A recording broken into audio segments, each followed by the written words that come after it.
کنڈی چڑھاؤ، کنڈی چڑھاؤ۔ عاطف نے سرعت سے رابطہ منقطع کر کے ذیشان کا نمبر ڈائل کیا۔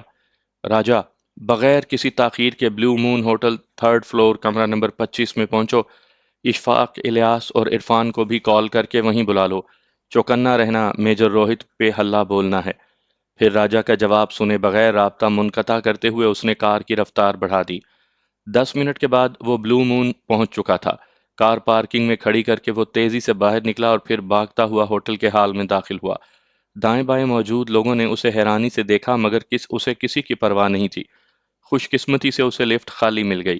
تھرڈ فلور پر پہنچتے ہی اس نے لفٹ سے نکل کر سامنے موجود کمرے کا نمبر پڑھا، 19 نمبر کمرہ، اور پھر اس کے بعد 20 نمبر کمرہ دیکھتے ہی وہ اس سمت کو دوڑا۔ 25 نمبر کمرے کا دروازہ اسے کھلا ہوا ملا۔ دروازہ دھکیلتے ہوئے وہ بے صبری سے اندر داخل ہوا۔ اندر داخل ہونے سے پہلے اس نے جیب سے پسٹل نکال لیا تھا۔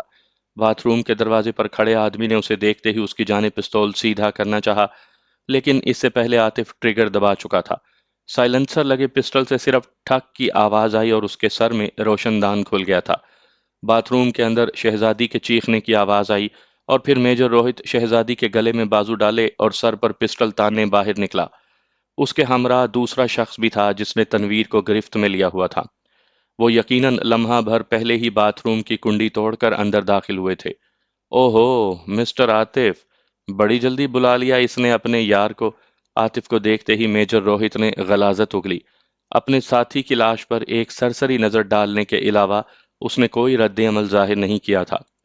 اگر تجھے کسی نے رشتوں کی پہچان سکھائی ہوتی تو لازماً یہ کہتے کہ بڑی جلدی بلا لیا اپنے بھائی کو۔ اوہ، کافی تکلیف ہوئی ہے جناب کو۔